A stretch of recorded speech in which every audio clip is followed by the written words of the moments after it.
dicho... Te han dado beso. Serás tú, creo, me han dicho. Me ha dado un beso.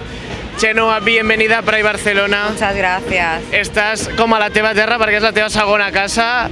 Aquí vas néixer com a artista, vam veure la tele, vam veure triomfar, però avui vens d'una manera molt especial. Vens a representar tot el col·lectiu LGBTI que segueixen escoltant les teves cançons del principi.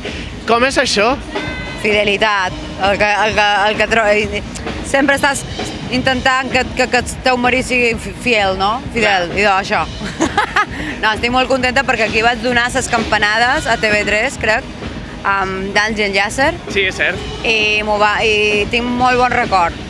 Jo som de Barcelona, ja ho sabeu que vaig estar visquent aquí molt d'anys i sempre és un plaer tornar a casa també. Ahora voy a cambiar en castellano para los hispanohablantes, que se me ha olvidado, perdón. Es que como estamos en familia, Pues es que eso. ya sabes. ¿Qué te va a preguntar? ¿Qué es para ti participar en Pride Barcelona y actuar delante de los 40.000 que ya te están esperando en el escenario?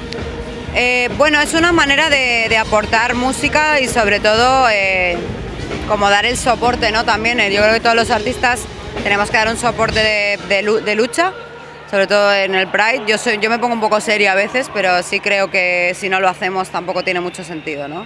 Hay una parte de coherencia que es el recordar a todo el mundo que la diversidad y la libertad es muy, muy importante. Y ahí sí me pongo quizás un pelín más seria, porque no lo peleo solamente la noche del Pride, lo hago cada día y cada minuto que puedo, en cada gesto que veo por la calle, ¿no?